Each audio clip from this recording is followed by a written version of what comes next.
Richard Orlinski, bonsoir. Vous êtes aujourd'hui l'artiste français le plus vendu dans le monde. Pourtant, vous venez d'un milieu aux antipodes de l'art contemporain, celui des affaires, du business. Vous avez fait fortune dans l'immobilier, mais cette vie-là avait fini par vous lasser. Et cette histoire, vous la racontez dans un livre intitulé « Pourquoi j'ai cassé les codes », publié chez Michel Lafon. J'irai au bout de mes rêves, tout au bout de mes rêves. J'irai au bout de mes rêves, où la raison s'achève, tout au bout. Alors Richard, vous êtes né le 19 janvier 1966 à Paris, mère infirmière, devenue prof de yoga. Superbe bacoule, hein, votre maman. Hein. Très. Vous mangez du quinoa? Du quinoa, du riz sarrasin, Ah ouais, je connais. Du régluant. Ouais. Je connais le On tri. a fait la macrobiotique, le carton, enfin toutes les... Les toilettes sèches, enfin la totale. Alors, votre père finira, lui, animateur de tour opérateur. Votre père n'avait pas beaucoup d'ambition. Hein. Pas trop, non. Vous n'avez pas une admiration folle pour lui quand vous êtes petit? Non, malheureusement, non. On va voir pourquoi. À l'école, vous êtes brillant, mais vous êtes révolté contre la mort. Vous avez des colères monstres, vous tapez des poings contre les murs. Quoi, vous aviez peur de mourir ou peur de devoir mourir un jour? Bah, peur de devoir mourir un jour. Ah ouais. Oui, c'était très violent, très fort chez moi, mais tout petit, en fait. Ouais. J'ai eu conscience de notre finalité, finalement, Ouais. bah, très jeune, très tôt. Alors, dès la maternelle, vous vous mettez à fabriquer des petits animaux en terre cuite. Voilà, c'est ça. Des hippopotames, des éléphants. Ça plaît aux gens. Ça plaît énormément, puis je suis un peu faillot, donc ça plaît aux maîtresses, aux directrices. Ouais. Ça veut dire quoi, faillot? Fayot, c'est lèche-cul. Ah, c'est pas bien, ça. Ça dépend. Ça dépend, ça C'est dépend à quel 60 âge. €, ça, normalement.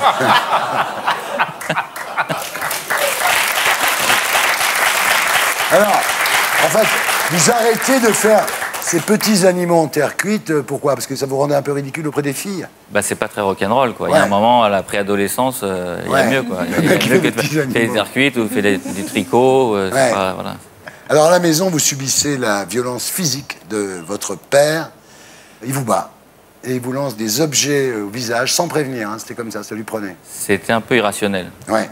Pour des choses très graves, il n'y avait aucune réaction, et pour des choses complètement anodines, Ah oui, c'était- c'est pire que tout, voilà, ça. Ouais. On ne sait pas pourquoi ça vient. Voilà, c'est... En fait, vous grandissez dans l'insécurité. Bah, disons sans modèle, Ouais. avec une mère qui fait comme elle peut Ouais. pour compenser, mais c'est très compliqué. Et des parents qui ne s'entendent pas non plus, qui sont assez violents aussi envers ma mère, pas uniquement envers moi. Alors, votre mère finira par divorcer. Votre père ne payera pas la pension alimentaire, évidemment. Et voilà. Vous n'avez pas de thunes. Le problème, c'est que vous passez votre enfance dans les beaux quartiers de la capitale, au milieu des gosses de riches, sans argent. C'était difficile, oui, parce qu'ils avaient tout, moi j'avais rien.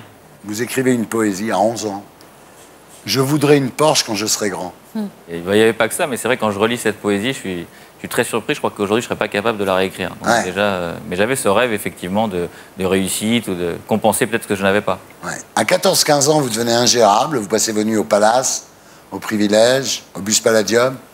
Vous fréquentez les rallyes mondains. Vous flirtez avec de riches héritières. Mais vous n'avez jamais de quoi payer un café ou une place de cinéma, quoi. Non, mais c'est vrai. Et puis j'essaie de masquer ça quand même. Ouais. Quand mes amis ont des chaussures de grande marque, moi, j'arrive à me payer des imitations, etc. Donc souvent, j'ai toujours peur qu'on démasque, donc j'ai un peu honte de tout ça, quoi. Donc c'est assez compliqué. D'ailleurs, j'ai eu des ruptures peut-être à cause de ça. Mais c'est moi qui avais... C'était personnel, je pense pas que... Vous étiez complexé par Oui, un vrai votre complexe.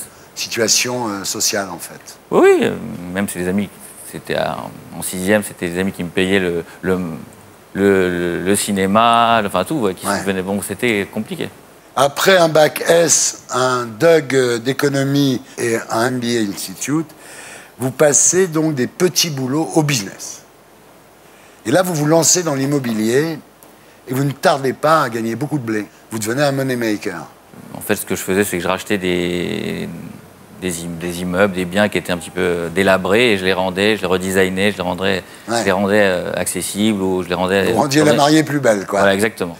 À 35 ans, vous êtes riche, marié, père de 4 enfants, vous avez 300 mètres carrés avenue Foch, meublé design, vous roulez en Ferrari, vous achetez des Warhol, des Combas, des Armand, des Klein.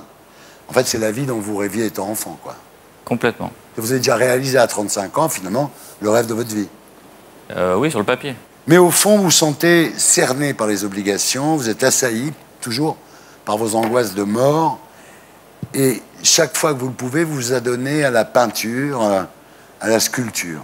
En fait, vous auriez voulu être un artiste. Vous vous en rendez compte à ce moment-là. J'aurais voulu être un artiste pour pouvoir faire mon numéro. En juin 2003, vous pilotez votre Ferrari. Lorsque vous êtes saisi d'un vertige, vous vous arrêtez sur le bas-côté. Et là, vous avez une espèce de révélation, comme Saint Paul sur le chemin de Damas. Il vous apparaît impensable de continuer comme ça plus longtemps. J'étais au bord du burn-out, j'étais très mal à l'aise et finalement, personne ne pouvait le comprendre parce qu'effectivement, avec cette...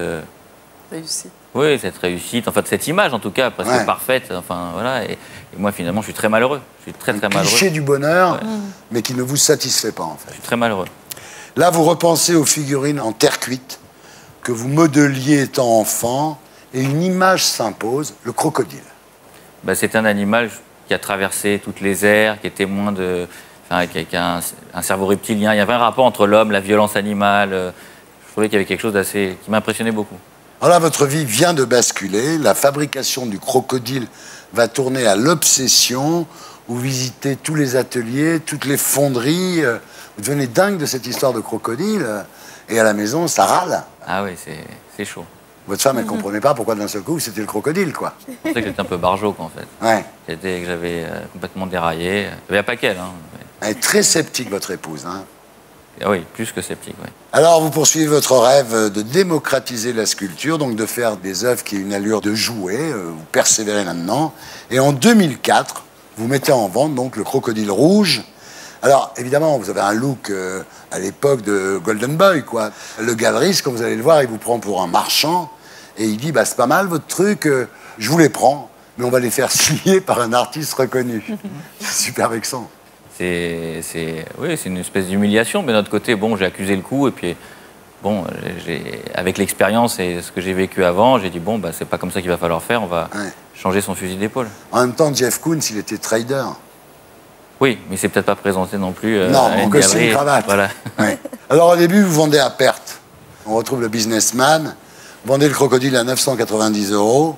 C'est du dumping, en fait. Tout à fait, c'est du dumping. Je me suis dit que si les gens peuvent l'acquérir, ça peut... Ah, c'était pas garanti, hein, c'est un risque. Non, mais c'est vrai, vous avez raison. Quand on voit, moi, la première fois que j'ai vu une de vos œuvres, Avenue Matignon, je suis resté pendant 10 minutes devant la vitrine en train de me dire, mais c'est quoi ce truc-là, quoi? C'était un crocodile, d'ailleurs.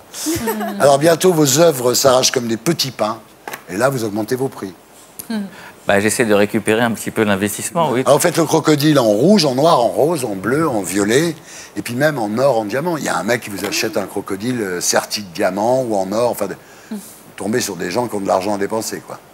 Oui, qui ont beaucoup d'argent, mais qui sont séduits aussi parce que il y a de l'émotion. J'essaie de donner de l'émotion, une lisibilité qui est immédiate dans les œuvres. On comprend tout de suite. Alors, vous faites un ours, un loup et le fameux Wild Kong, donc qu'on voit ici. Magnifique. C'est super beau, hein. Vous installez vos créations dans les endroits de luxe, à Deauville, à Val d'Isère, Courchevel, Saint-Tropez, Miami, Los Angeles. Malin, quand même, hein. Oui, enfin moi, il y avait une autre vocation, la vocation d'installer des œuvres à ciel ouvert et gratuitement, c'est que tout le public, parce que Saint-Tropez, il n'y a pas que... Ouais. Il y a de toutes sortes de publics, et c'est que gratuitement, j'amène en fait le musée aux spectateurs et qui peuvent... À l'air libre, oui. voilà, Pas besoin de payer 10 €. Pas besoin de payer, ils partagent, Ouais. ils se prennent en photo, et c'est des vraies attractions aujourd'hui. Alors, les prix montent, hein. Il y a une pin-up qui s'est vendue 15 millions. 15 millions. C'est en or massif, hein.